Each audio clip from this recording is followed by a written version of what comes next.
Okay.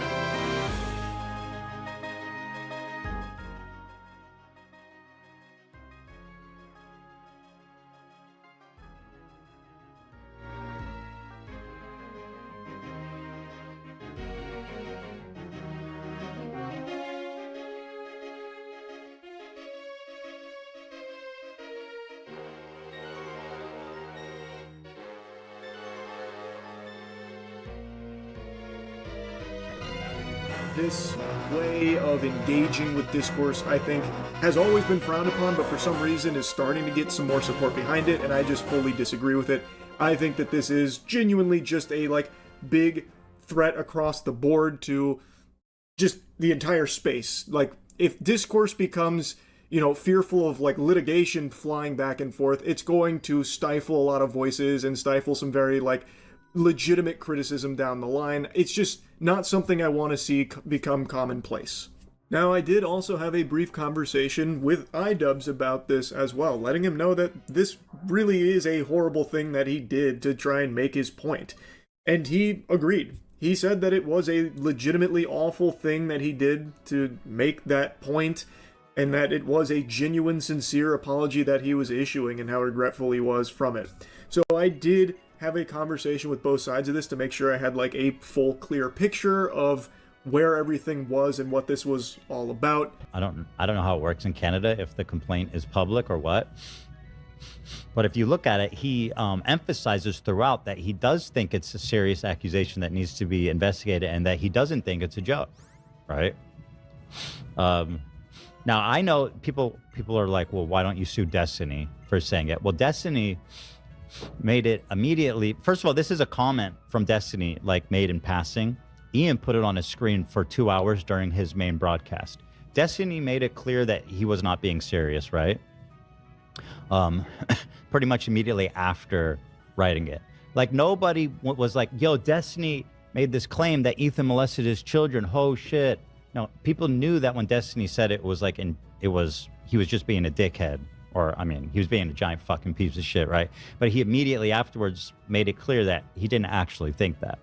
But Ian took that, and just because you're showing what someone else said doesn't make it not defamation, because you're showing essentially this accusation bare of context and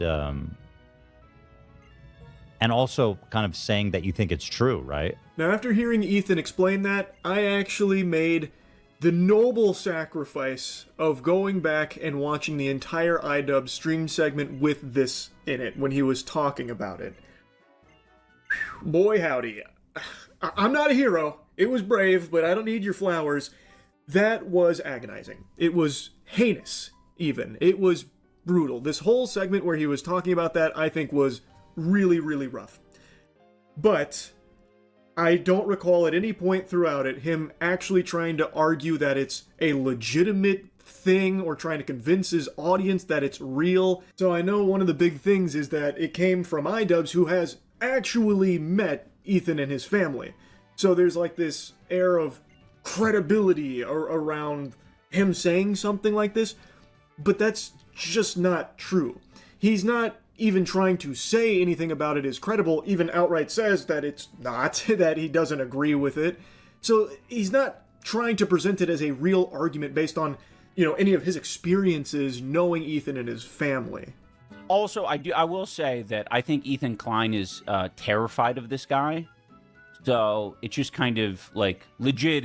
It is, to me, it's super funny that he has so much smoke for everyone that he thinks he can bully, but the person that he's fucking terrified, he just keeps very overtly running from. And it's yeah. Now, while Ethan is 100% correct that iDubbbz says that this is a big allegation that Ethan should be addressing, he's not doing it earnestly, or at least I don't think he was. It's actually really kind of hard to tell. The whole segment was fucking awful, and the point he was trying to make was really dog shittily done.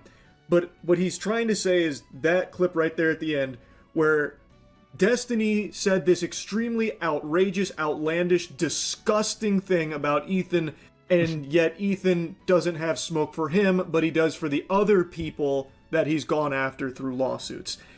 I'm pretty sure that's the point he was trying to make by putting that on screen, like, look, Destiny has said something absolutely despicable, yet you don't have that same energy for him as you do for the others.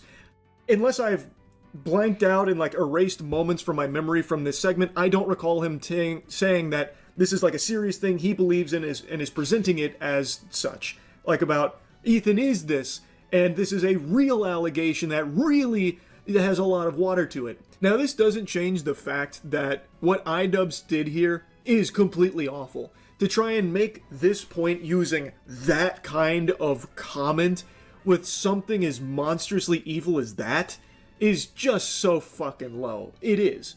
But I don't believe it's how Ethan is necessarily explaining it to everyone, where iDubbbz is really, believing in this.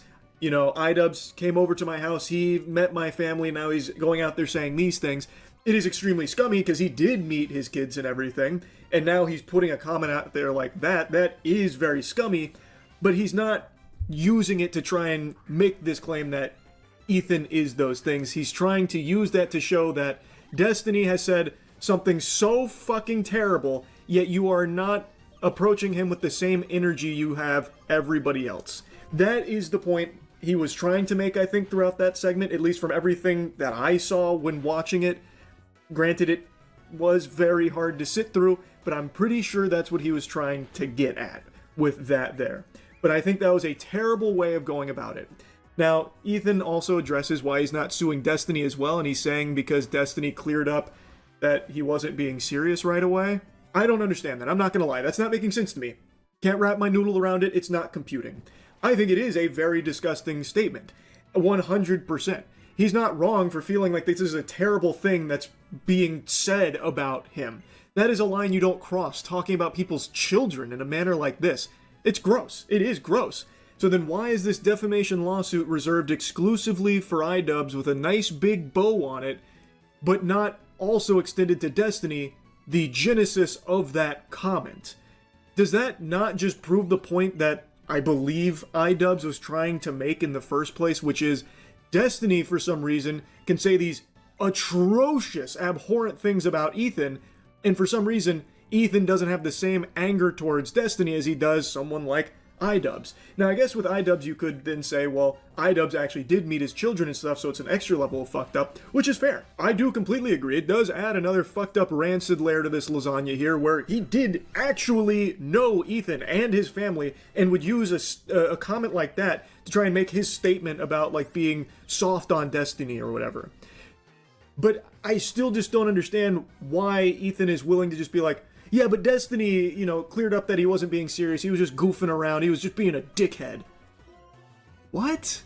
If the reason truly is that Canada's laws around defamation are significantly more lax, and thus you have a case in Canada, but not the US, then to me that tells me that it's not really a defamation case worth pursuing. And if you're not going after Destiny for these comments, but you will for iDubbbz trying to make a different point about it, again, I want to make it clear. I think the way iDubbbz went about doing this point is fucking atrocious. I don't know how much more clear I can make. But he wasn't trying to argue the legitimacy of the claim or anything like that. It was to show that you're very soft on Destiny, but not others, and used that outrageously gross comment as an example of it. But if you're going after iDubbbz solely because you know you can get a defamation case win because of Canada's laws not being as protective as the US's, that's why you don't go after Destiny, then that to me says that you are just trying to take advantage of those laws, the lax nature of those laws in Canada, to get revenge on someone that has wronged you. I said from the beginning that if people want to go after my children, then, the rules of engagement have changed forever. And that's what I said then. And when, when Ian broadcast this, I sent him a cease and desist because, there's certain things that you don't say and you don't do and lines you don't cross. and they flaunted it. They didn't take it seriously, and I totally understand that. If someone is going to cross that line, going after like your children or your family, I get being upset about that. Absolutely. But you're saying that the rules of engagement have changed for everyone but Destiny? Because he is the one that made the comment, and you're like totally just okay with being like, but he cleared up that he wasn't serious. He cleared up he was just being a dickhead. It's just not making sense. And if iDubbbz throughout that stream segment was going on and on about how like actually serious this is and how much he really believes in it, trying to convince his audience that it's true, trying to like lead some kind of like investigation against you, like another CPS visit, like another fraudulent visit from CPS, then I would totally understand pursuing like litigation against that to stop it. Now, but from what I saw in that stream, there was nothing of the sort, and he did outright say that he doesn't believe it, and that he was only saying that it should be addressed as a way of pointing to you not wanting to engage with Destiny because you're afraid of Destiny. At least, that's how it seemed from all of that garbage I sat through there. I'm pretty sure that's what he was getting at. Now, he does mention a cease and desist here, which they did send a cease and desist to iDubbbz, and it does seem like iDubbbz was fucking filled with jubilation upon receiving it. I've seen a couple of clips where he was like really nonchalant about it, almost seemed kind of happy about it. Maybe he thought it'd be like a big boom of exposure or something. I really don't know who would celebrate something like that, but yeah, it seemed like he wasn't taking it seriously, and he did eventually come out and say like he really regrets doing this segment and like how bad it was, and that he did make like an apology for doing it, thinking he went too far, but it did take a while. And it's worth mentioning that his community, iDubbbz, like his stream chat and like the people watching iDubbbz, were not supportive of his actions with showing that comment and trying to make that point using something so heinous. It's not like his audience was eating it up and really celebrating what he did here. His own audience was turning against him for doing that, from what I saw. Now again, I've only learned about all this after the fact, so maybe some of like the positive stuff was scrubbed or deleted, but a lot of what I can find was people in his audience really didn't agree with him doing this. I don't see how you can say that I'm not justified when somebody's who's your former friend who's been to your house and met your children is broadcasting this as a silly it's just silly. Ethan needs to address this little minor claim that he molested his own children and he's a pedophile. Is that funny? I don't know. Is that a joke? Is that free speech? I don't think so. Then the other thing I hear is like, this is a grave threat against free speech. No, it's not. Defamation laws exist in every major Western country, because you can't just say people molested their children. That's not free speech. That's not protected speech. And good thing iDubbbz didn't. That would be the comment that was left by someone else. So if that is the big problem that this was said in the first place, then wouldn't that energy be channeled at the person who actually said it? He's trying to portray it as though Ian is championing it, that he is trying to use this knowingly fraudulent information to push an agenda that Ethan is a monster, that does the unthinkable to his children. But when watching it, again, that's just not what he was saying, and he did outright say he doesn't believe it in the first place. He then goes into like, how is that a joke? Well, you just said that the person who left the comment Destiny was just joking, basically. He was just being a piece of shit. But he wasn't being serious, that was a goof. That doesn't make sense, man. So it was a joke when he wrote the comment, but it's not a joke when iDubbbz is trying to use it to shittily make a point.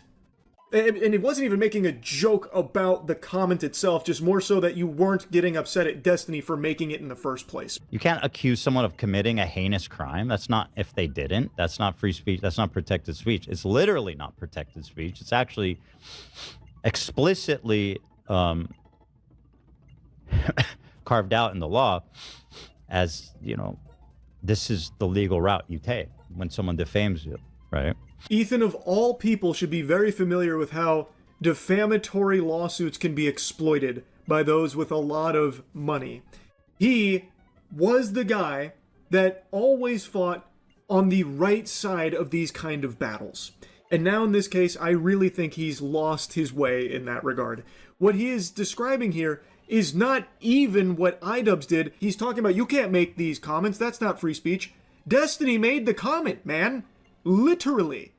And yet you're not going after him. You've already excused him, wrote it off as he wasn't being serious, a dickhead, and are instead going after iDubbbz, who was very shittily using it to make a very different point, and even outright said he doesn't believe it, by the way. So it really feels less about the actual defaming and more about just being able to continue to, really drive the nail into iDubbbz, which is extremely unnecessary. His own community didn't agree with him when he did this. He lost members of his community for this because he was so in the wrong for it. Everyone was on your side when all of this was unfolding. So really, what else are you even trying to accomplish?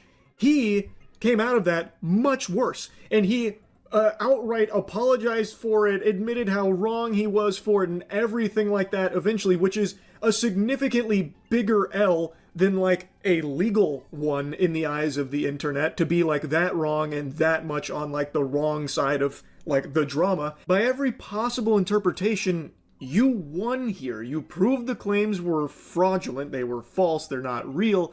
And people were on your side in this whole situation here and against how iDubbbz had gone about trying to make this point. All you had to do was just leave it at that. But by making this lawsuit, you've now made a new issue out of it that is a concern and can affect other people entirely unrelated to it. And I'm honestly very surprised why Ethan can't see that. After all of the lawsuits he's been through, something like this should be very apparent how it can be used exploitatively against others, even outside of a case of this extreme degree. Ethan of 10 years ago, I think, would absolutely see that, but right now, I just think after everything that he's been through, he's just completely clouded by it and can't see that anymore. But now let's dive into the concern about how this can affect free speech or discourse online, because Ethan is talking about how he doesn't understand how it could, because this is such an extreme thing that was said that's so gross. And he's right. This is a very gross thing that was said. And if iDubbbz was pressing it as a very legitimate thing and trying to make it seem like it's true to everyone, that kind of thing, then it would make a lot more sense to go this kind of route. Because that is something the snark community was doing with some really unhinged behavior. So that would make sense to me.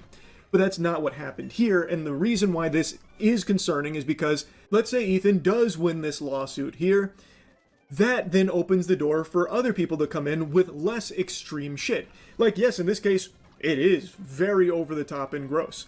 But defamatory statements aren't just this extreme level. Defamatory statements are very wide-reaching.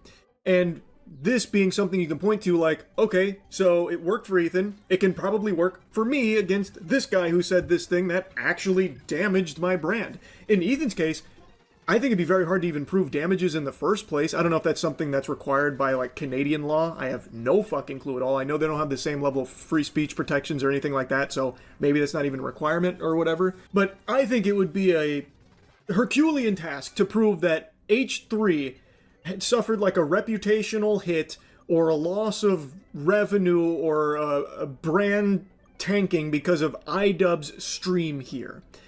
Because what has often been flexed by a lot of people is how H3 has thousands upon thousands of live viewers all the time, and iDubbbz would have 100. So H3 being 100x the size of iDubbbz, it would be very hard for anyone to point to and say, what iDubbbz did here really damaged the H3 brand, and here's the proof. We lost so many members on YouTube or something. That's clearly not going to happen. But someone else absolutely could. Something that a lot of people talk about online, commentary YouTubers, I suppose, will stay in that realm, is scammers. So why couldn't a scammer then utilize this same play? Okay, we can actually prove damages because they talked about, a customer's terrible experience with us, and that was defamatory, and look at how much business it cost us, and it ruined our reputation. And I think you could possibly point to Ethan's lawsuit here, should he win, as evidence look, he got a defamatory ruling in his favor after suing iDubbbz for something someone else said, so we are going to be suing this YouTuber for what this customer said that they talked about in their content that ruined our brand or took away some business. Because in a lot of commentary videos, the sources come from others, whether it's individuals or something else. So if you can sue for a reason like this and win, it does open up to exploitation from some bad actors. So yeah, while it is kind of extreme in what has happened here between iDubbbz and H3, I think you could very easily look at it and say, okay, if he can sue for what someone else said and was on his stream, why can't I sue for what someone else said that was in their content that I believe defamed me? And I just think that it does open the door to some problems. And I've seen the response is kind of split. In the commentary community, I thought it'd be unanimously, discouraged for pretty obvious reasons. It has historically always been spit upon, but because it's now against someone people don't like, iDubbbz, they're okay with it and even laughing about it, which I just don't really get. I don't know how the lesson hasn't been learned that when something gets used against someone you don't like, it doesn't mean it's only ever going to be used against people you don't like. Once that can of worms is open, it becomes the Wild West, and it can be a problem for everybody. Like, making an exception like, yeah, ooh, not good, I've always been really against YouTubers filing, litigation against other content creators, but since it's iDubbbz, I'll be okay with it. Which I think is some pretty silly shit. I think the internet, in its first go-around with this topic, pinned the tail on the donkey. I think they were correct with the take on this topic, that being extremely litigious and going after other content creators and such with defamatory lawsuits and such is just not very good. It's the same tactics that have been used from some extremely shady companies in the past against people online, and it's just a tactic that used to unanimously leave a sour taste in the mouth of just normal people online. But now in this case, because it's against someone they don't like, they're willing to be alright with it and turn the other cheek to it. And I don't think that's right. Again, if iDubbbz truly was spreading maliciously fraudulent information of this disgusting stuff that was made in this comment, and saying like, this is real, this is true, this is awful, look at what's happening, look what he's done, that kind of thing, I would really understand it more then, because then that is very different than just normal internet beef. That is psychopath evil shit. But from what I've seen in that stream, that's not what was happening. So I really don't understand this perspective from commentary channels to treat this like it's just some kind of hoot and holler and goofy thing, let's celebrate it, point and laugh, when I think it's pretty easy to see how this could potentially be used as ammunition in some less than savory lawsuits going forward, specifically in Canada. It would obviously be like for Canadian YouTubers, but even still, it's probably best not to just have more ammunition for some bad actors to be able to exploit legally. Like, I just don't understand why, because it's happening to iDubbbz, everyone's willing to just, forget about the last, fucking 15 years of everyone knowing that this kind of thing isn't really good. So yeah, I've been yapping about this for a minute now, but I do cover these, YouTuber streamer lawsuits that occasionally pop up, the ones that I'm aware of, at least, and this one was very surprising to see. Now, like I said, I did have a conversation with both iDubbbz and Ethan, and at the end of the conversation with Ethan, he wanted to prepare a statement because I wasn't shy about letting him know that the exact way I've talked to him in our conversation would be how I'm going to talk about it publicly. And since I've made it clear I'm not in the business of just leaking private text messages, he wanted to prepare something that I would share. And I've done this in the past, sharing statements from the people that I cover in stories, so I'll do the same here as well. He said, when CPS was called on his family a year ago, the rules of engagement had completely changed. A snark community fabricated a lie that his children were crawling around in dog shit and eating it. An agent came to my home at 8 a.m. to look through my home and interview my children against their will. Investigation is now over, was determined to be unfounded. After this, he could no longer tolerate attacks on his children or attempts to break up his family. Ian was a friend of his for many years. He has been to his house, met his children. When he displayed a message on screen for over an hour stating that he's a pedophile that molests his children, carried a lot more weight than when Destiny said it. Destiny said it in a Discord chat in passing that was on screen for a few seconds. He'd never met or spoken with Destiny, and Destiny has never been to his house or met his children, has zero credibility on the issue, and made it clear that in passing chat message was never meant to be taken seriously. Ian, on the other hand, does know his family, has been to his home, and has met his children, and the fact that he exploited that closeness to forward such a heinous, unforgivable accusation forced him into action. To make matters worse, Ian has supported the call to CPS in his content deputy and openly associates with, spends time in, and celebrates the snark community from which the original CPS call came from. He believes it was Ian's intention to cause harm to his family, as he knew CPS had already visited the home and still decided to rebroadcast the accusations for over an hour on stream. He's pledged to do everything he can to hold him and anyone else who attempts to harm his family accountable in whatever way that he can. Because of the context, he believes that he has a much more viable case against iDubbbz than Destiny, and that's why he's only suing iDubbbz. Destiny also lives in USA, where defamation laws are much harder to win, versus in Canada, where iDubbbz lives. These are all the reasons that he's suing iDubbbz and not Destiny. He's chosen the legal and most proper way afforded to him that live in countries that value free speech, a lawsuit for defamation. Defamation is not protected speech. He does not have an unalienable right to say that he is a pedophile molesting his children. Accountability in this case has to be more than just internet mudslinging and jousting. He has crossed the line, and he's past the point of caring what Charlie or anyone else thinks, and he will protect his family at all costs. Now, if it wasn't clear, we didn't exactly see eye to eye on this case here in regards to this whole lawsuit situation. I believe, as is even stated in his statement, that he's targeting iDubbbz solely because the free speech laws in Canada are more lax, and it is more viable that he would win there versus in the US, where Destiny is. He's even saying that it would be harder to win that case against Destiny. So, to me, that says that if the way you win is through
Bum, bum, bum, bum, bum.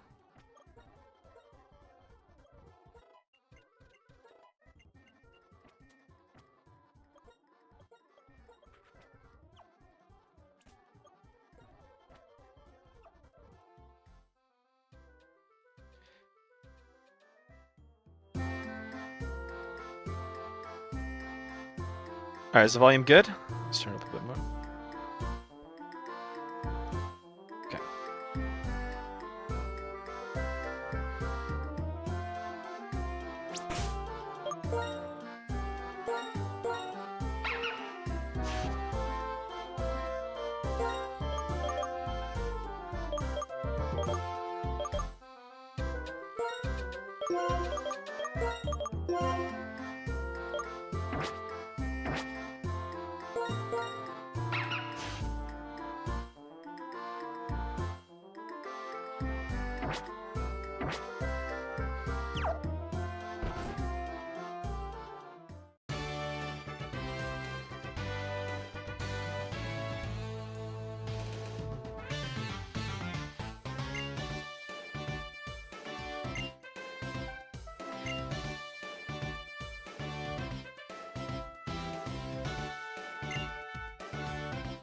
Here's a little pop down faster. Okay.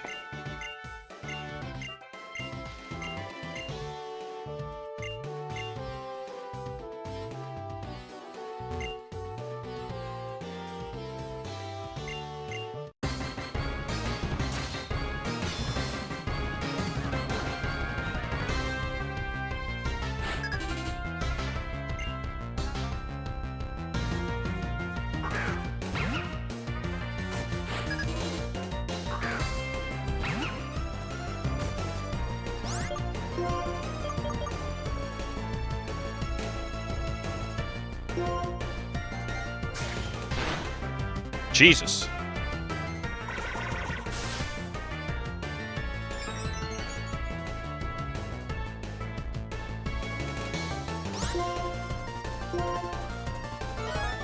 That's good.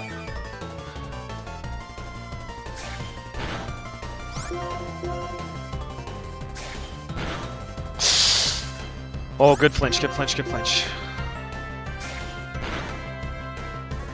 Alright, we're already down to his pan stage. Honestly, I think with SB I can just spam and bite and I think this fight's over. Oh, that's such a... Okay, well bite's useless then because he goes first. But I think I can be fine with... I think I just go for tackles. Let's jump to take. Oh boy, a crit. That's not good.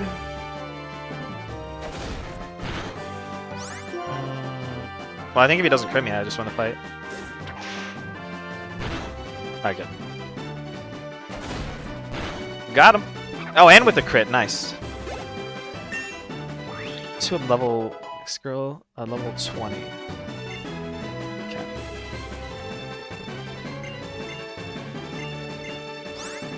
Oh, let's see what takedown is. Shoulder sleuth?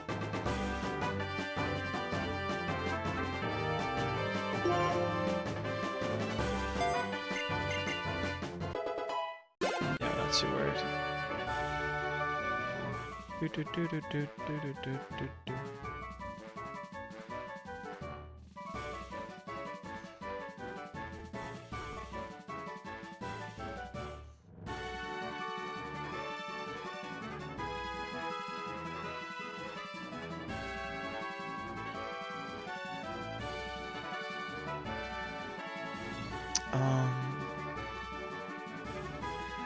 Actually, I feel like that'd be kind of good.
Um.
More lax free speech laws than it's.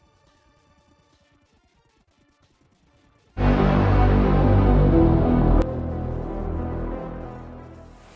Welcome back, ladies and gentlemen. We are here for final prediction for UFC 250 Freedom.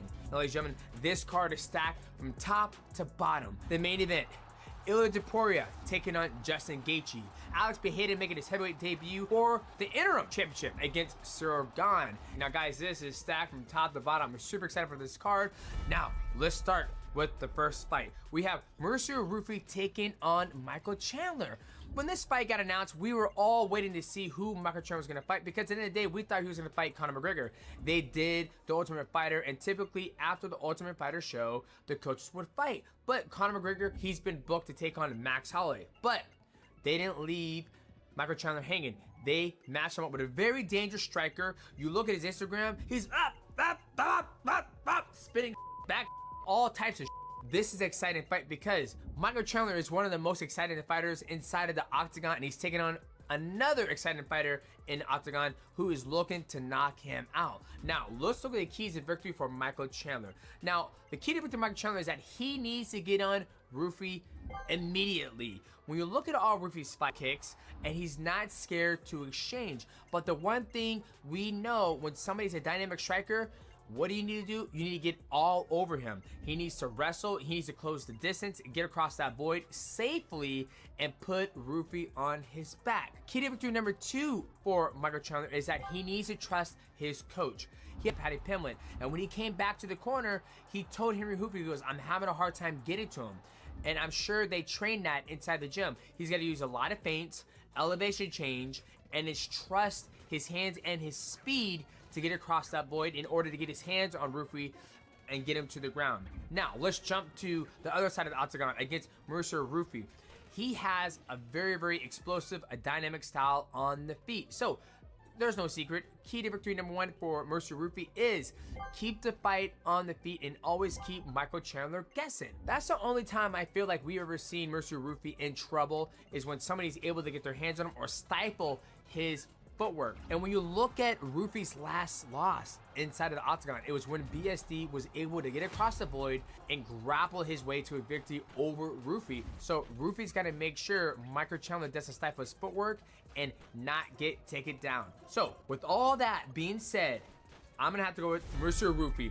I think he's just too dynamic. I think he's athletic just as much as Michael Chandler. And when you look at Michael Chandler, out of his 6 fights, he's only won 1 of them.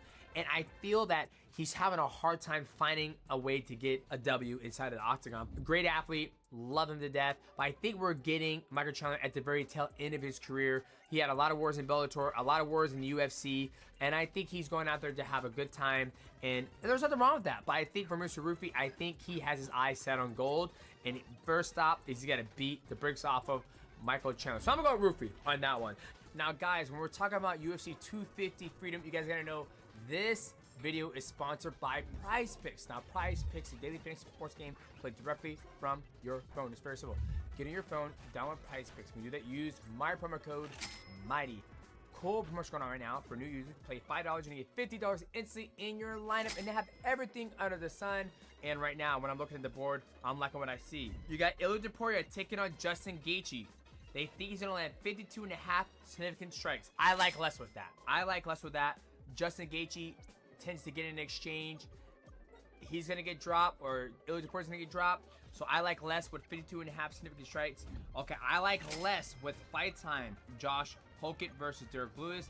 And I'm also gonna go less with Alex Beheda versus Cyril Gahn at 16.25. And those are gonna be my picks. I'll be dropping them on the Instagram. So boys, locking those picks, man.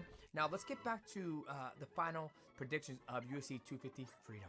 Now let's go to the next fight on the card. Now I'm not gonna lie to you guys, this is probably the fight that I'm most excited about on this whole card, and that's Josh Hokett taking on Derek Lewis. Now guys, there's so much stuff we can say about Josh Hokett. He's a great poet. I'm gonna shama on your mama. But the one thing he is he shows up to fight every single time he steps foot inside the octagon. And of course we have Derek Lewis, where when he steps up to fight, and that's the problem with Derek Lewis. He's always looking for that one big hitter quitter. Now when flipping you off, he's throwing combinations and he's pushing the pace.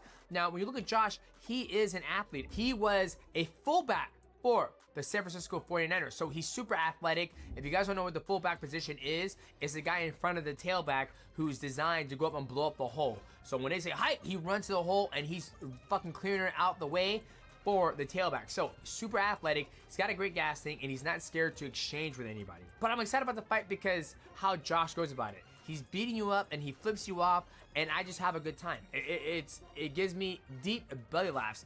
Donald Trump asked for him specifically after he fought recently on the UFC card. So let's take a breakdown of the key to victories for both these gentlemen. And there's not a lot. Because these guys are both heavyweights. They're both looking to knock each other out. But let's focus on Derek Lewis first. Key to victory number 1 for Derek Lewis is 1, do not gas. Josh is very good about pressing the pace and putting a lot of pressure on you. If Derek Lewis does not manage his gas tank and look for the right shot, not throw any shot, but look for the right shot, he is going to be in trouble. So key to victory number 1, he's got to manage his gas tank. Key to victory number 2, don't look for that big shot, right? I know you guys are saying, like, don't look for that big shot. He's got to engage with Josh, meaning that if I sit here and wait for that big shot to come, then I'm constantly going to be dealing with his feints. I'm constantly dealing with him flipping me off. I'm constantly going to be dealing with all the stuff he's going to bring to the fight.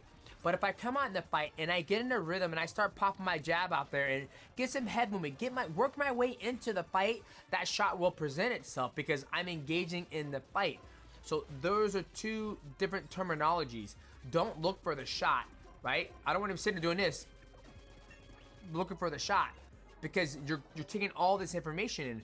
But if you're in there and you're moving and you're punching and your body's looking at all the information while also computing the information as it's fighting. That's how my brain thinks. So don't sit there and look for the shot. Engage in the fight. Key to victory number 3, defend the takedown, because I believe Josh is going to shoot if he gets tired and when they're exchanging, right? So that's a lot of key to victories for Derek Lewis. Okay, let's jump to Josh. Now, key to victory for Josh, push the pace. That's what he does very well. He's able to push the pace. If you watch his last fight against Curtis Blades, they're going back and forth. He's got a lot of heart. He's athletic. But key to victory number 1 for him is push the pace. Key to victory number 2, use your feints. Keep Derek Lewis guessing. If he's able to keep Derek Lewis guessing by the feints, with his head, him flipping him off, he doesn't know, Derek Lewis is not going to know where he's coming from. Right? So if he keeps Derek Lewis guessing, then it's going to be easier for him to implement that pressure, whether it's going to be to stand up with his hands or shooting a takedown. And key difference number 3, make sure you flip him the bird, because I love when you do it, and I'm sure your opponents hate it, and it kind of throws them off, because who does that in a fight? Now, with everything being said, I'm going to have to go with Josh. I think he's going to push the pressure, he's going to get in Derrick Lewis's face, and he's going to frustrate Derrick Lewis, where Derrick Lewis typically only looks for that big one-hitter quitter. Now, I'm not going to lie to you guys. Can Derrick Lewis get the job done and catch Josh? Of course he can. It's a fight. But on paper, we see Josh always pushing the pace, and he's proved himself that when he shows up to fight, he always brings the fight. Now, let's get to the next fight on the card, where it is Sean O'Malley taking on Sahabi. Now, this fight came out of nowhere. The reason why is because we thought we were going to get Sugar Sean O'Malley taking on Corey Sandhagen, the Sandman. But that's not the case. Obviously, Sean O'Malley doesn't get to pick and choose his fights. That's what the matchmakers do at the UFC. But I think everybody and their mama wanted that fight, and I think Sean O'Malley wanted that fight as well. But he's getting a very tough Sahabi, who's been on an amazing win streak lately. He also beat a legend like Jose Aldo, and he's really coming into his own. And this is a big opportunity for Sahabi to take out a big star and a former champion in the bantamweight division in Sean O'Malley. Now, let's look at Sahabi. Now, Sahabi comes from a great gym in Farah Sahabi. It's his brother. And Farah Sahabi has done amazing stuff. We are actually up there for the mighty journey with GSP. If you guys haven't watched that, make sure you do yourself a favor and go watch that. Now, let's look at the keys to victory for Amin. Now, when I look at Amin, he's got to look at all the previous fights that Sean O'Malley has lost. He's got to sit there and analyze that. And I'm sure they have, because that's what they do at TriStar. The key to number 1 for Sahabi is he's got to get across the board and get his hands on Sugar Sean O'Malley. Now, I know that it's said easier than done. You look at when, Sean O'Malley has fought Merab. Merab was able to blast through the void and put Sugar Sean O'Malley on his back. But can Sahabi do that? But that's got to be the key to number 1, is you got to get Sean O'Malley on his back.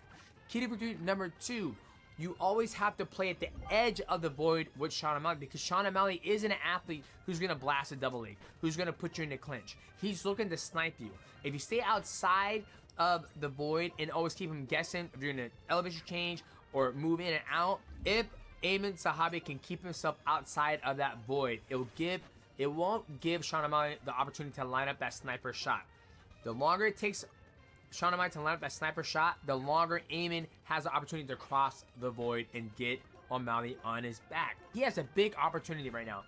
Big opportunity to be able to take out a star in Sean O'Malley and hopefully get his opportunity to fight for the World Championship. If he's able to beat Sean O'Malley, that puts him right up there next to guys like Merab and potentially the next guy in line for Peter Yan. Because I think we obviously want to see Merab Dvalishvili take on Peter Yan, but I wouldn't mind seeing some fresh blood who's on a 7-6 fight win streak in order to get a title shot. So let's jump to the other side of the fight, which is Sugar Sean O'Malley.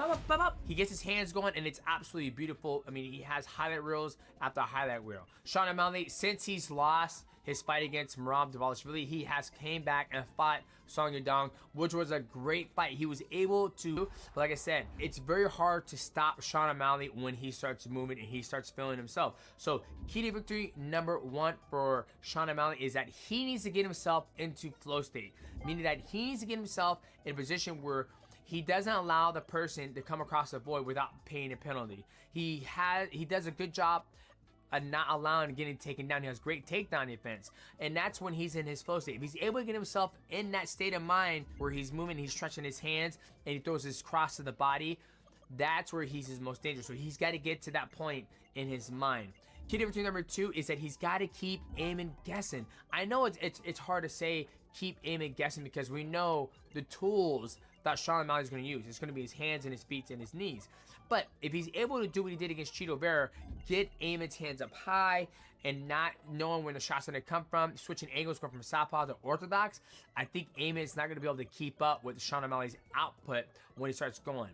Now, with all that being said, I'm going to have to go with, I got to go with my man Sugar Sean O'Malley. I think he's in a point in his career where he's enjoying himself. Obviously, he has the gold in mind. And I think he's going to be able to do a good job in avoiding the takedown and making it hard for Amin to cross the void.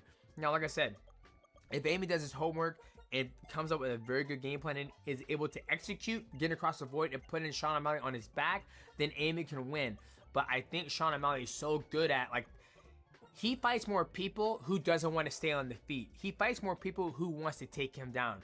So he's accustomed to that. So I'm gonna have to go with Sean O'Malley. Now, let us get to the co-main event. We have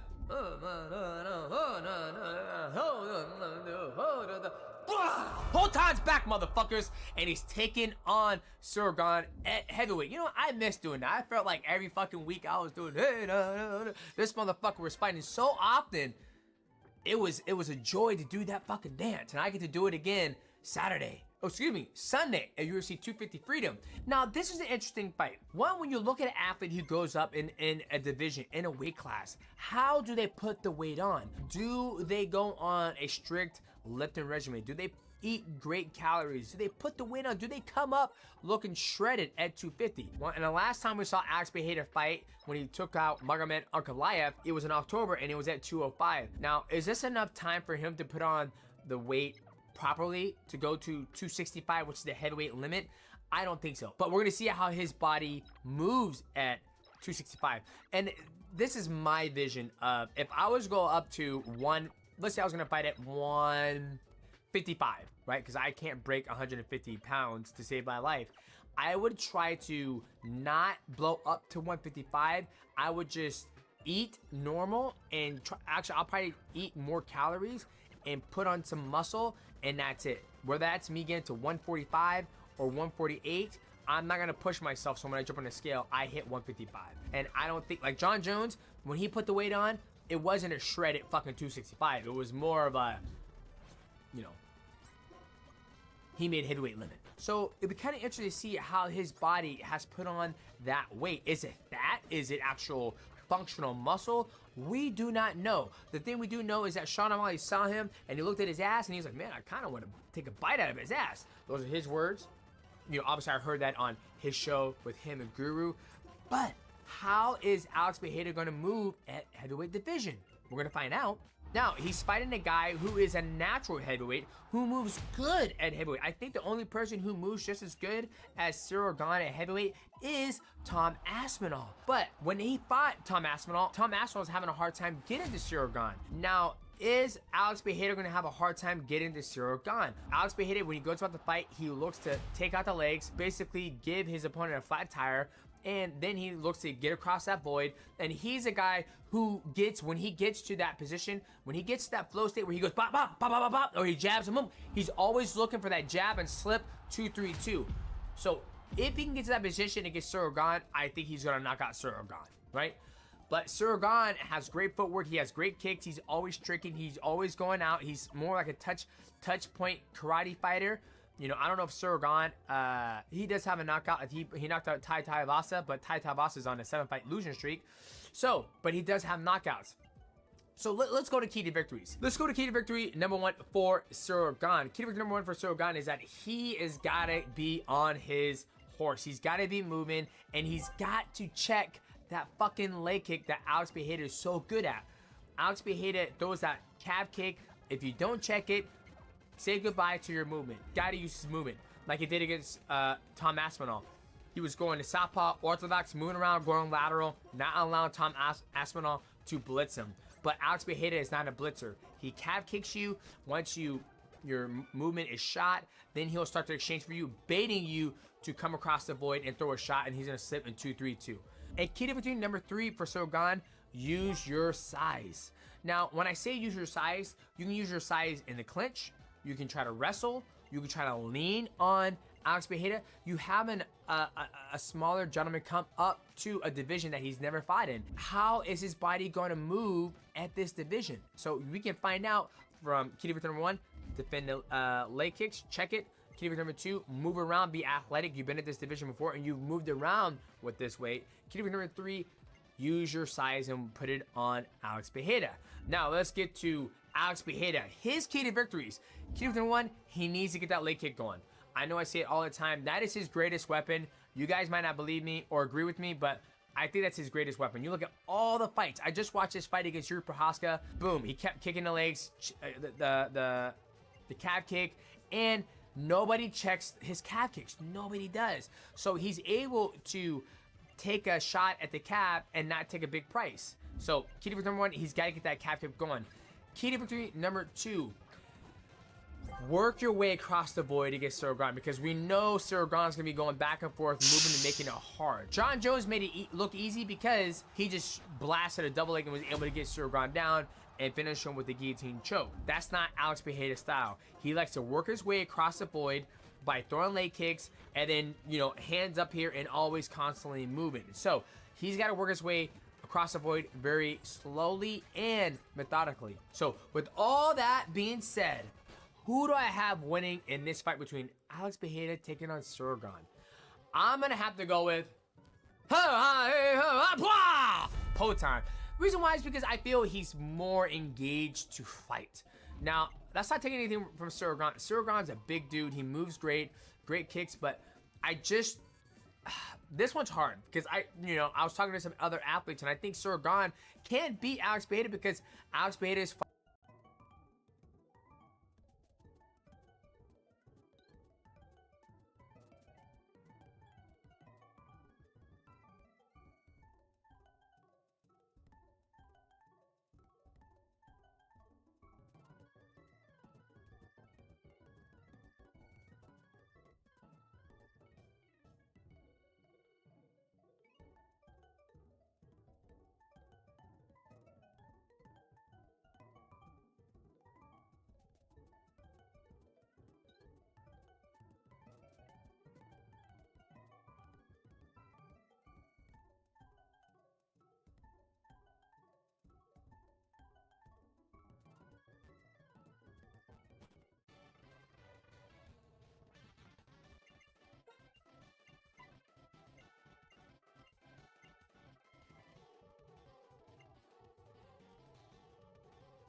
Oh, hell yeah.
Wow.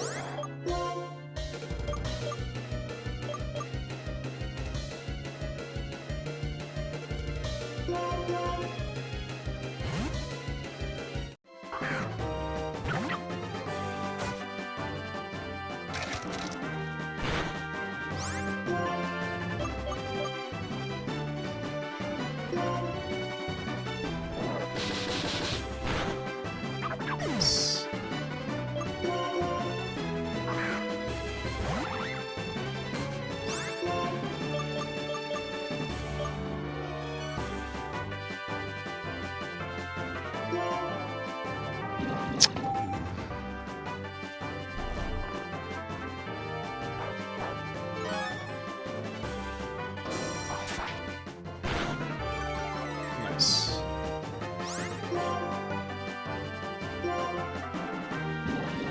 Oh my god, are you serious?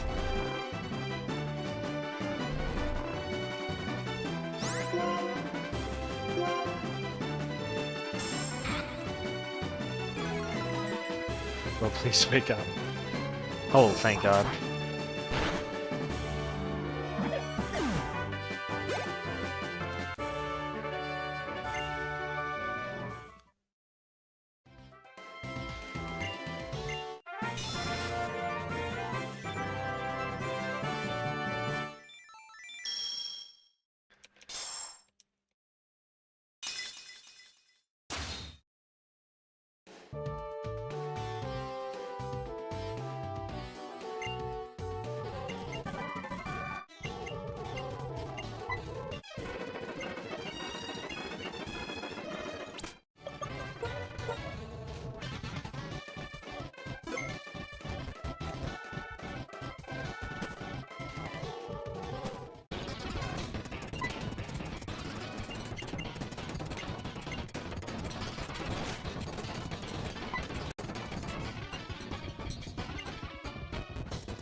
Update.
Ooh.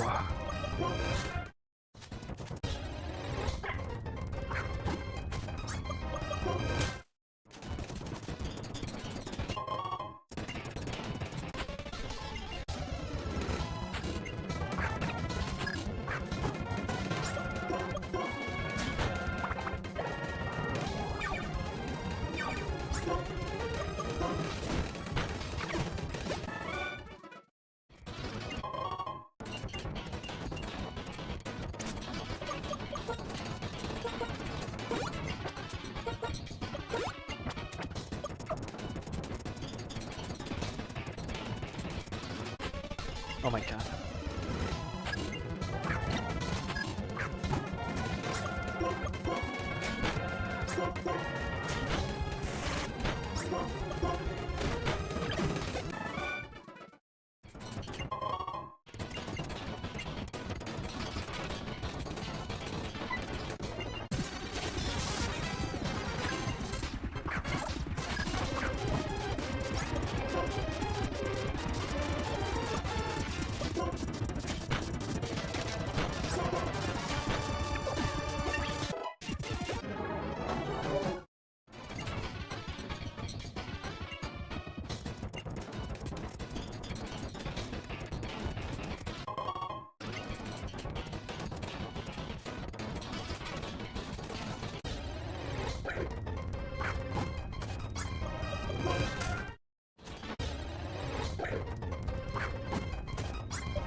Oh, I see.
Oh, thank God.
Oh, I'm so stupid.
Yo, what's up, Andy? I'm streaming right now.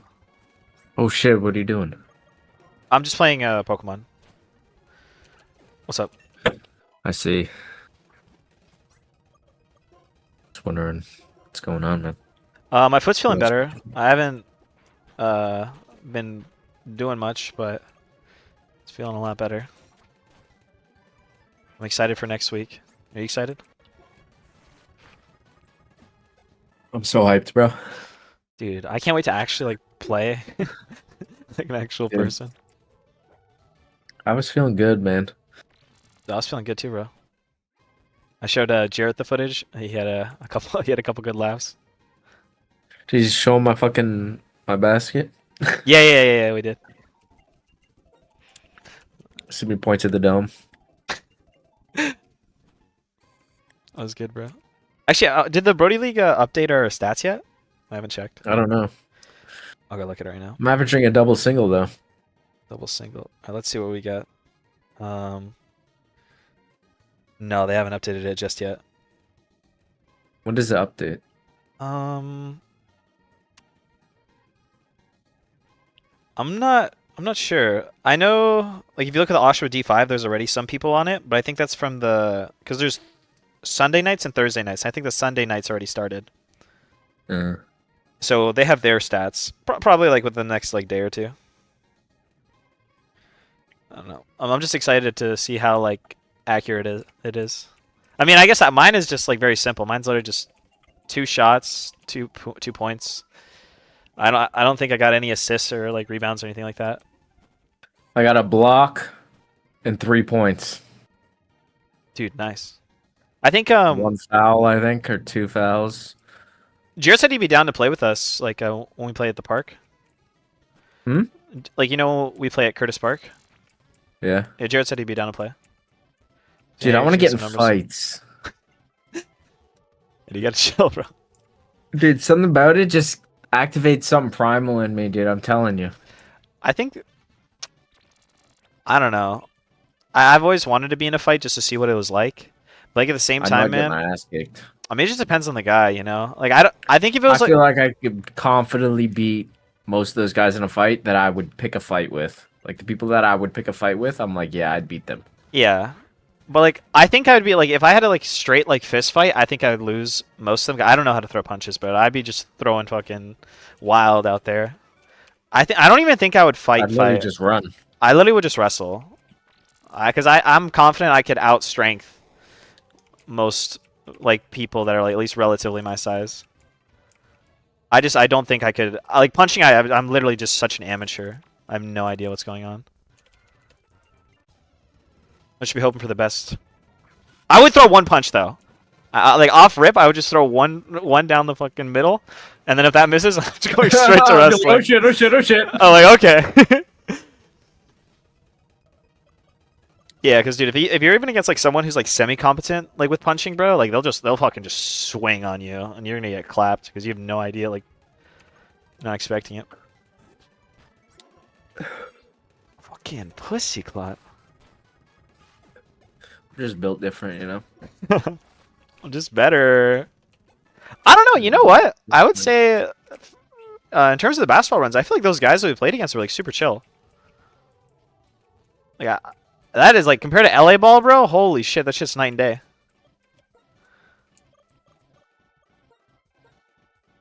LA ball gets real.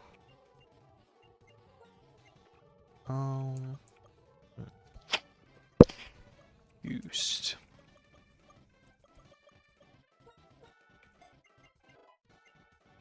Oh, fuck.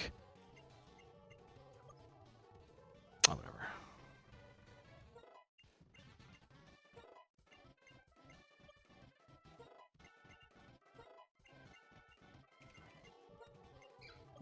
Hmm.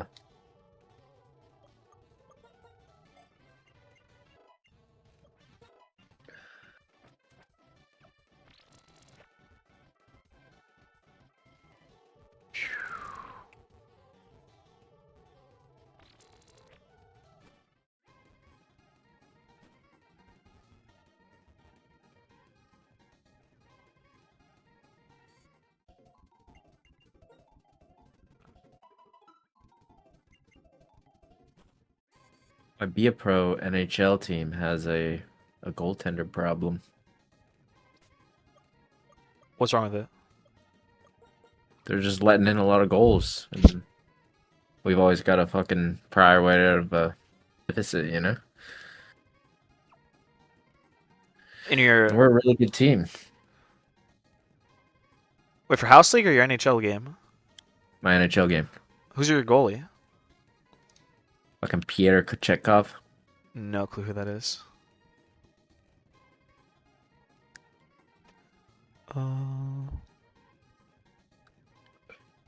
But yeah, bro, it's not good. Starting every game behind.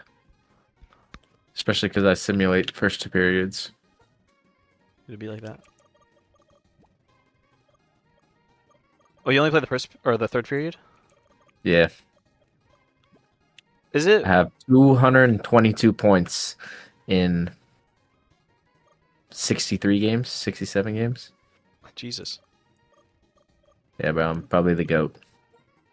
Probably, man. Holy fuck. And it's my 2nd year in the NHL. Like, I might be the GOAT.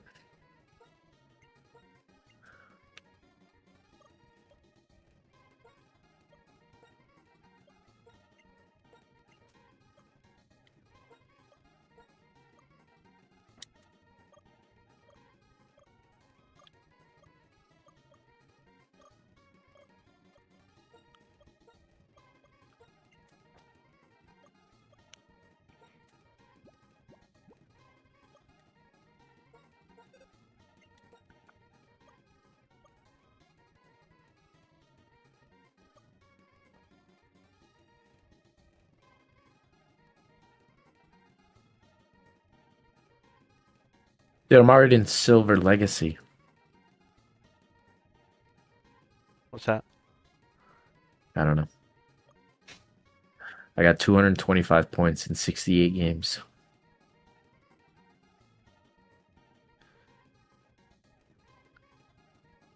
$135 goals.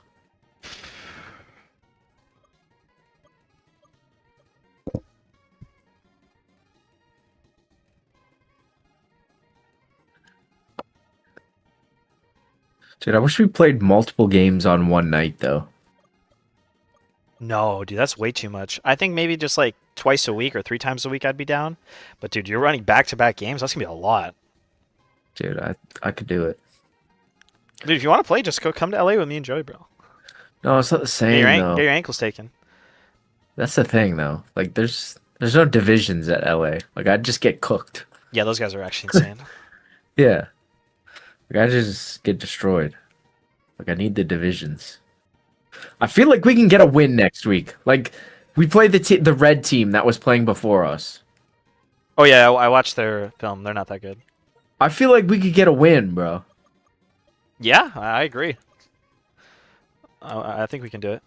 Like, next week is wide open. Know what I mean? Just gotta lock in. Dude, I'm gonna be... Somebody put their basketball net that's broken on the side of the road. I might pick it up. Oh, that's nice. Fix it.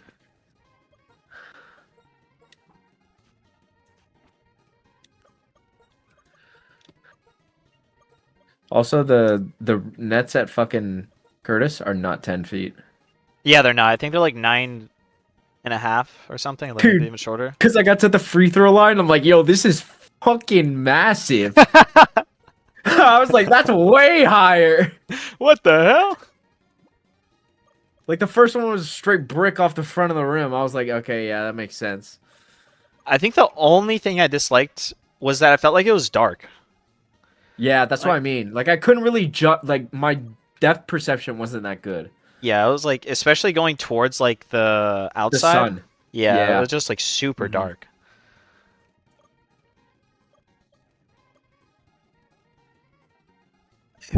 Some poison. Блядь, сука.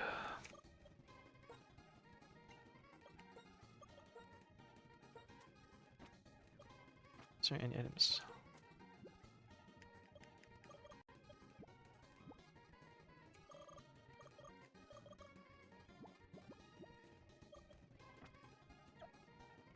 fuck it.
Oh my god, nice.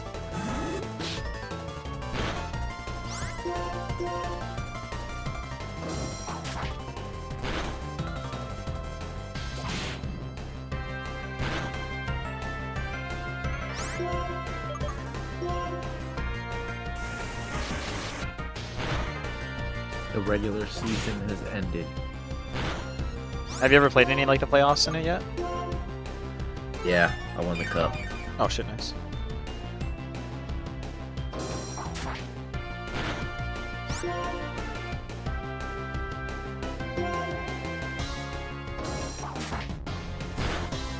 Oh, nice crit.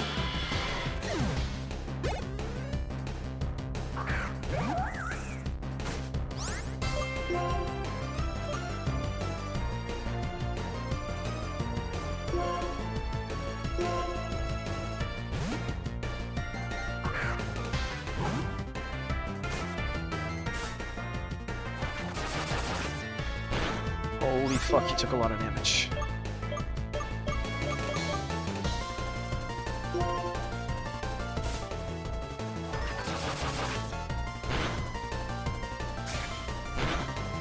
Whoa!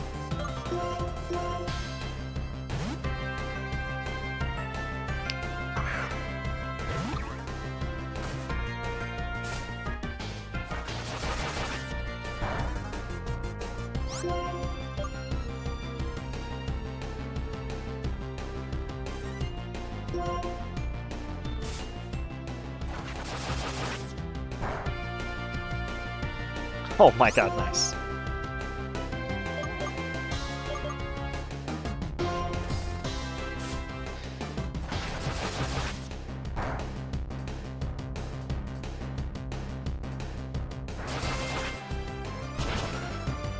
Oh fuck yeah.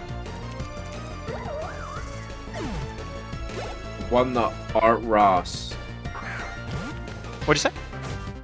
Won the Art Ross trophy. What's that? Most points. Oh, nice. And I won the Rocket Richard trophy. Probably the good, and I've only played 2 seasons. Did you have to play any of the college stuff, or you just went straight to NHL? No, I went straight to the NHL. I was signed as an undrafted free agent. So, that's just the kind of goat I am, you know?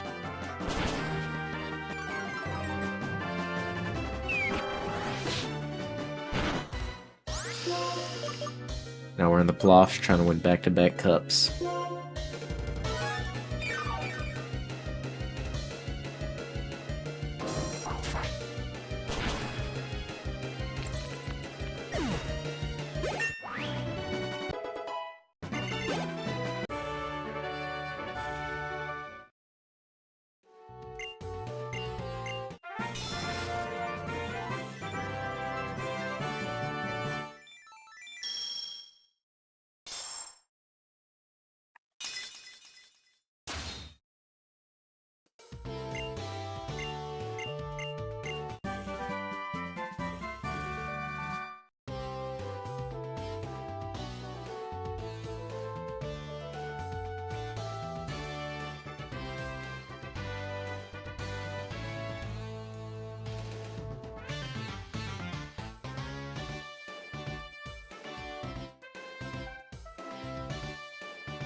How many points do you think you're gonna put up next game? Maybe 4, 5.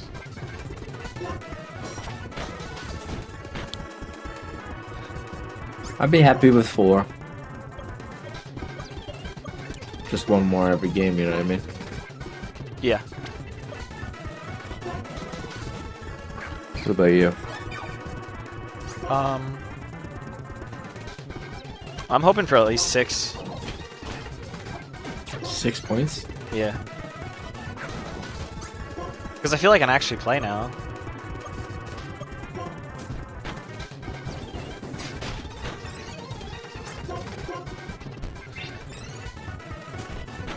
We'll see.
We gotta come back in the third here. We're down 5-2. Fucking hell. This is game 2 of the playoffs. Did you win the first game? Yep, won in overtime. Aw, cunt. Straight giveaway. Bury it! Move.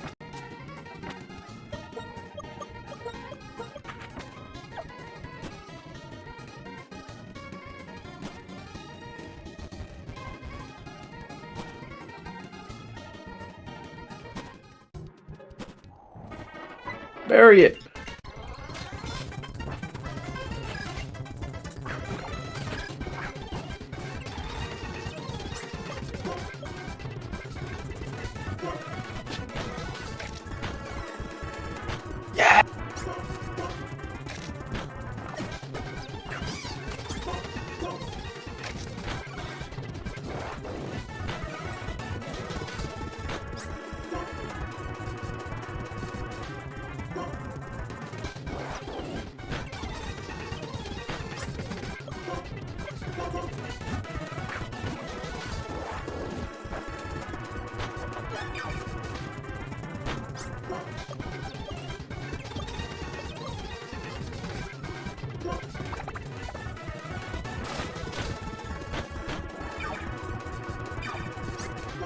Five, 4, dude. That fast? Yep. Holy. Told you, man, I'm the GOAT.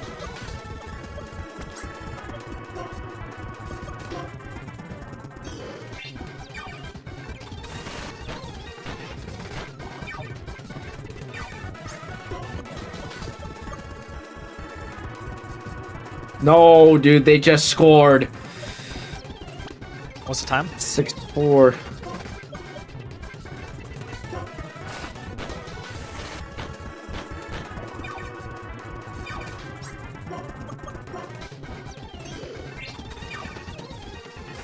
Thirteen, 14 minutes.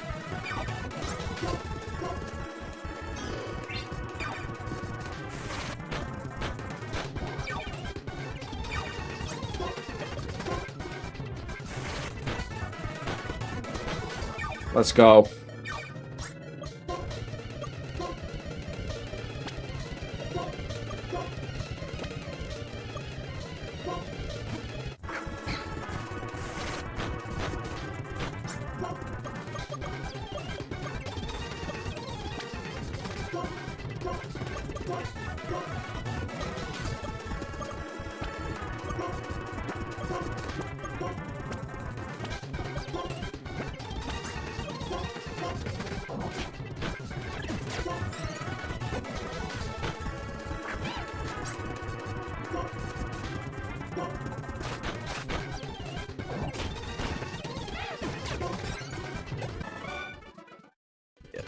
Nice.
We're gonna have to win this game 6-7.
Oh my god.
Alright.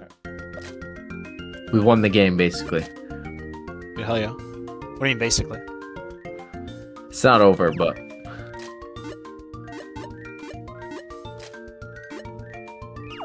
it's over, if you know what I mean.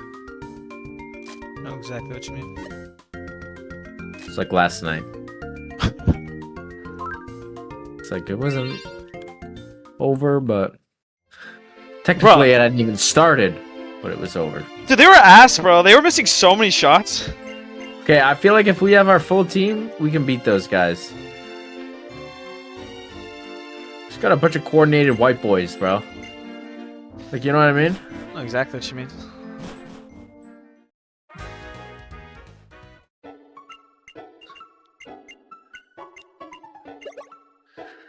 All right, we won the game 10-6. Jesus. Yep. That's what you call third period comeback. You have to do that, Tim?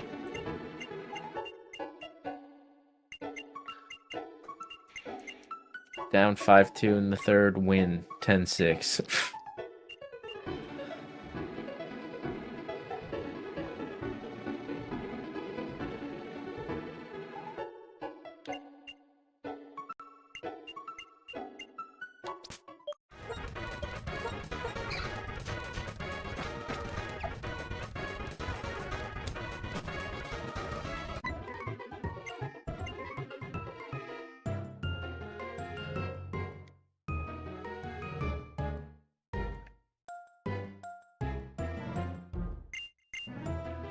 All right, we're up 3-0.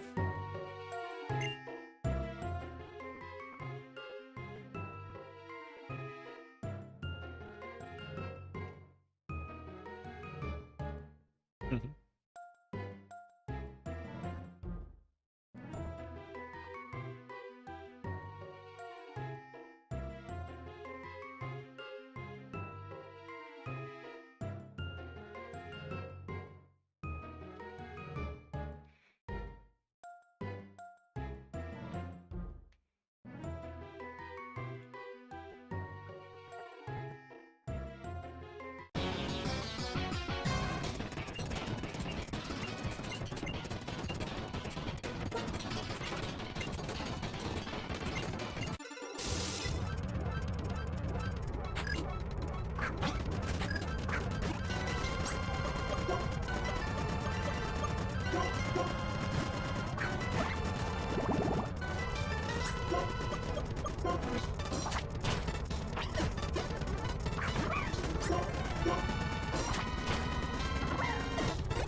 Down 4-2 in the third, game 4.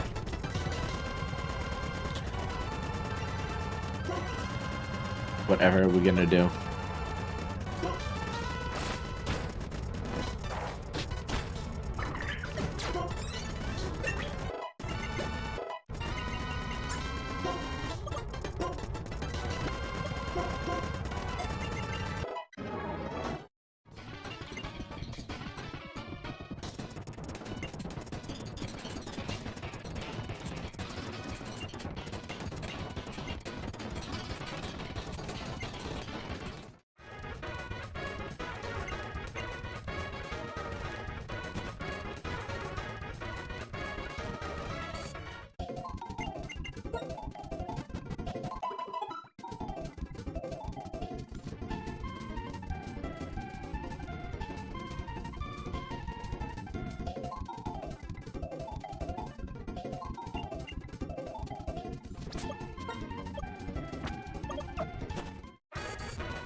It's going down. I'm Yellow timber. Gonna move. Gonna dance.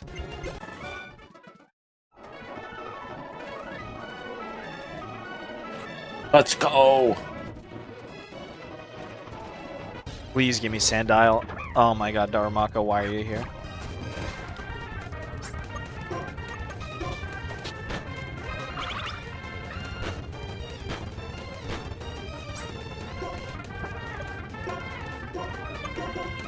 Fuck, dude, they keep scoring. Just gotta get good, bro. It's 5-3. Bro, it's the fucking computer, bro.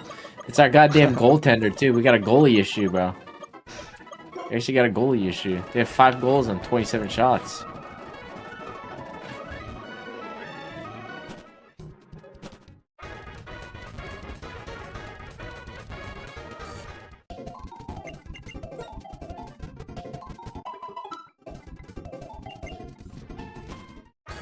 Also getting goalied.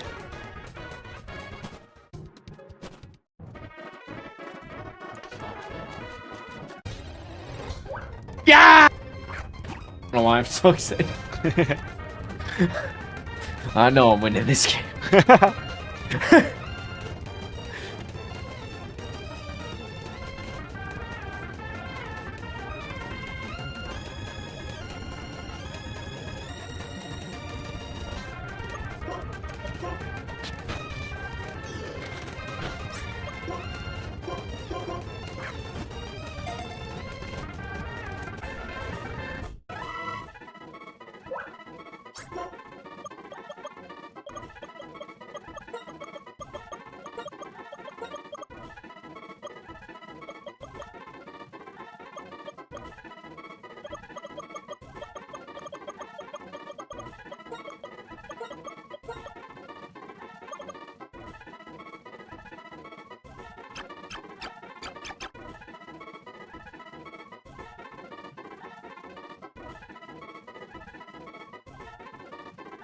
Oh.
Yeah, we got a power play. 4 minutes left. 5-5.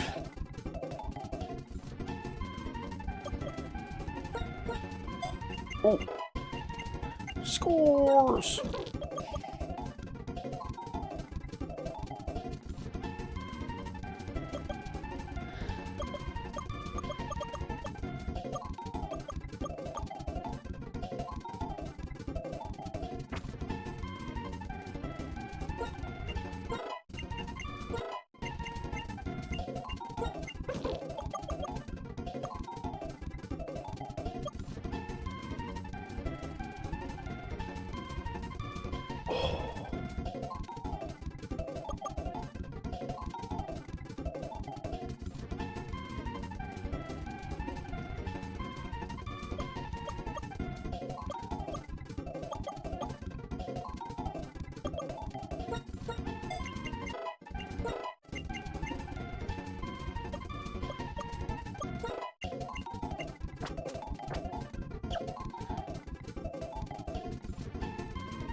Oh god.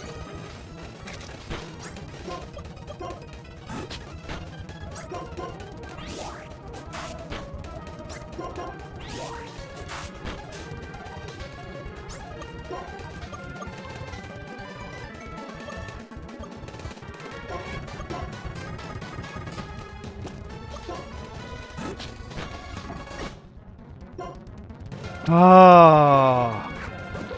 What do we gotta play in the second round, bro?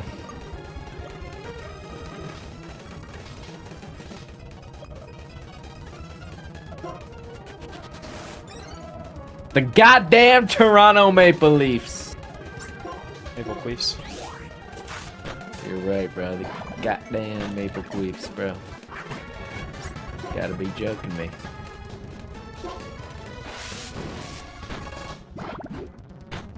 Oh thank god.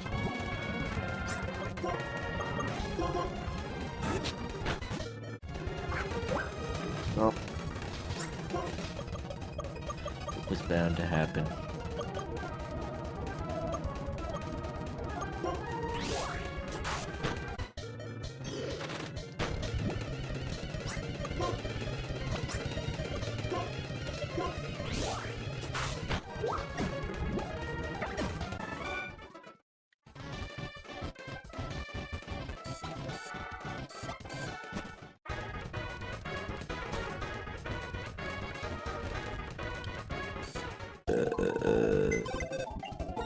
Oh, we lost the first game. Oh. We lost the first game, bro. To who? To Toronto, bro. Down 0-1. That's alright, we'll come back in this game 2. Come on, game 2. Oh, fuck. Game 2's going into overtime. At least we can win the series at home now. Gentleman sweep. What difficulty are you playing against?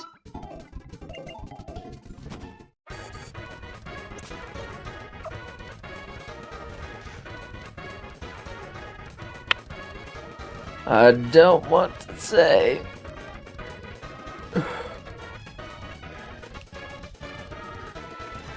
But I may have all the sliders turned up.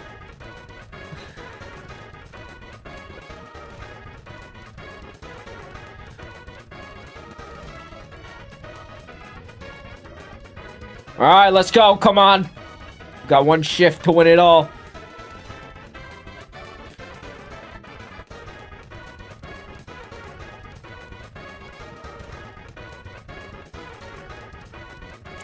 Alright, bro. I swear to God, if they score when I'm simulating in OT, I'm gonna be so mad.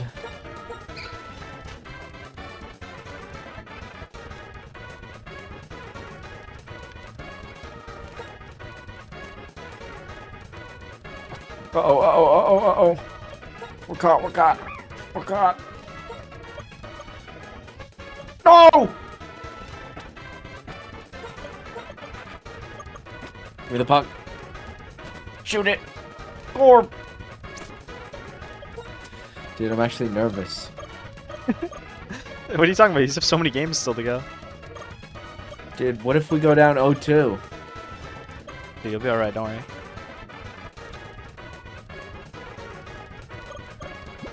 Simulating can get dodgy sometimes.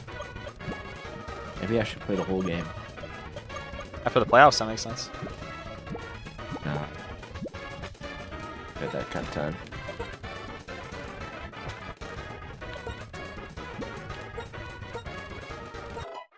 Just fucking dumping people after the whistle.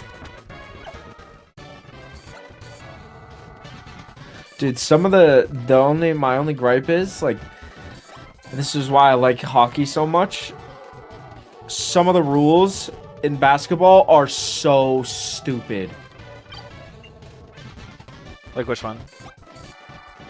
Like I got called for a foul yesterday because I wasn't facing the guy. What does that even mean? Hold on, can I give you a demonstration? I'll turn my camera on and give you a demonstration. Yeah, 1 second. Holy shit.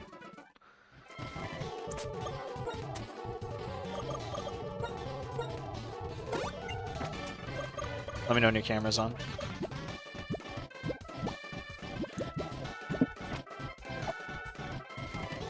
What happened, bro?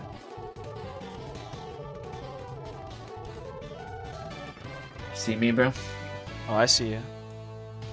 Okay, so I was like this. I was like this. No, wait, no. When did you get a gay and proud sweater? Huh? Bro, okay, so I can't remember which way I was standing. I think I was standing like this, and the guy was like right here. Uh-huh. I was standing like this, and he jumped up and he hit this side of me. Okay. But I didn't jump, and the ref called a foul. I was like, "What? Wait, I didn't jump." He's like, "You weren't facing him." So like basically, I had to be like this. Like in my opinion, that's like a stupid rule. I don't understand. I feel like when a lot of people like run up to block threes, they're not like straight at them. They're like kind of turning their body to the side so they can lift their one up as high as possible. Wouldn't that Dude. be like the same situation? It was dumb, man. I don't get it. Yeah, I don't get that either. I have no idea what that even means. Bro, we have a goalie problem. We're up 6-2, and we gave up 4 goals, and now we're going to overtime. Like, bro, the GM better do something, or I'm gonna leave free agency. They're How long do seriously you have to about to wait? fumble the second Gretzky.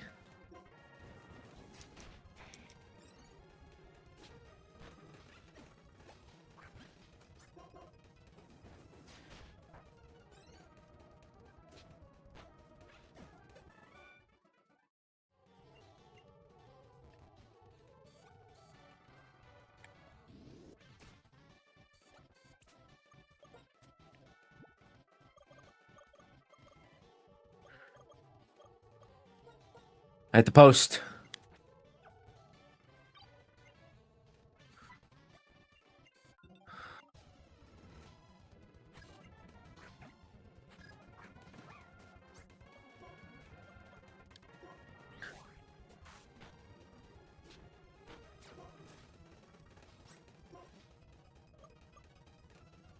Toronto won 6-7. We're down 2-1, bro. This is getting, bro, it's getting dire.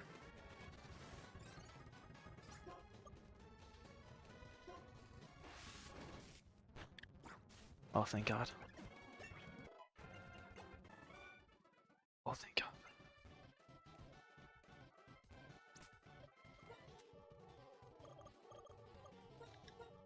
This is also I can break the playoff scoring record. Didn't have enough time. Didn't have enough time in the other Oh my God, we're down 3-1. We're down 3-1, bro. Dude, we you got this. We got to make a 3-1 comeback.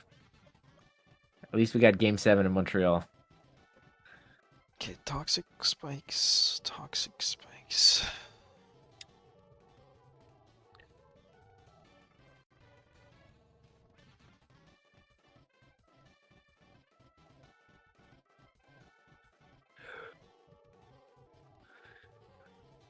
We're still going to sit in the first 2 periods and get it done in the third. Even though we are down 3-1. This might be a bad idea.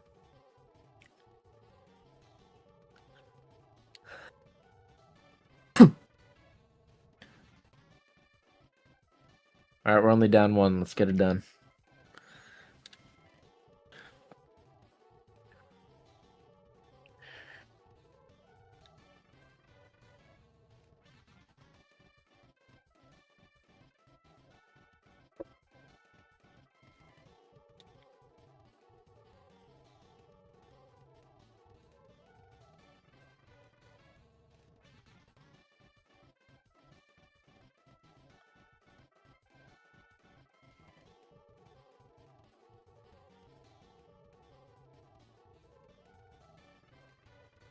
Let's go. We needed that, bro.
Holy fucking shit.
What the hell?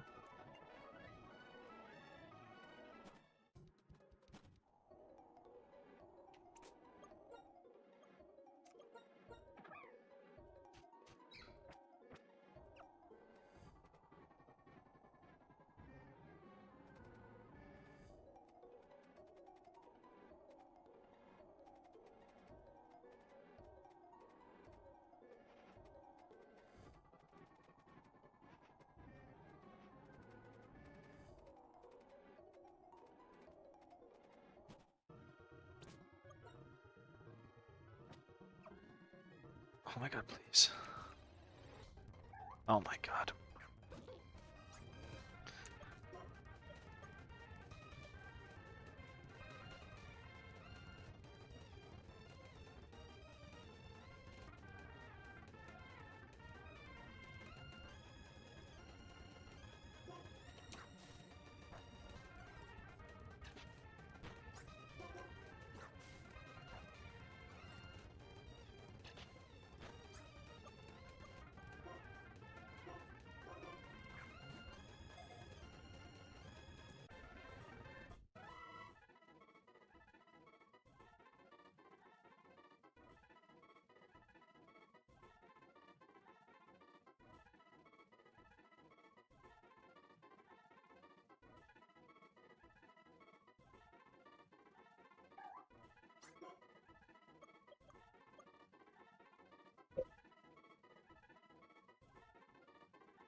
All right. Brought it back 3-2.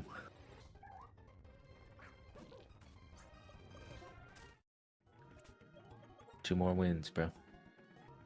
And let's just get to the conference finals. Yep. Dude, you got this.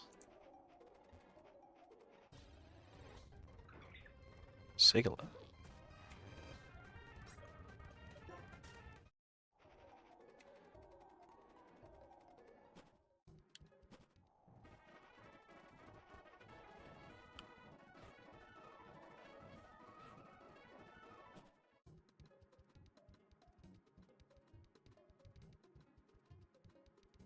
Got a 1-1 game going into third here. Game 6.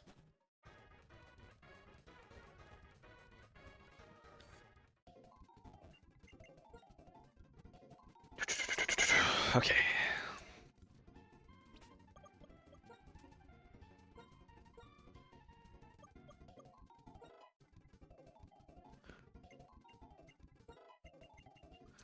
Oh, Will-O-Wisp? Holy shit.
What are you fucking doing?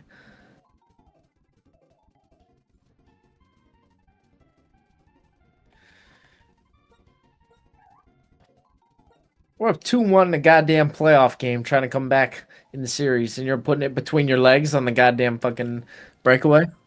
Like, what is my teammate doing?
Oh my god, yes.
Ah.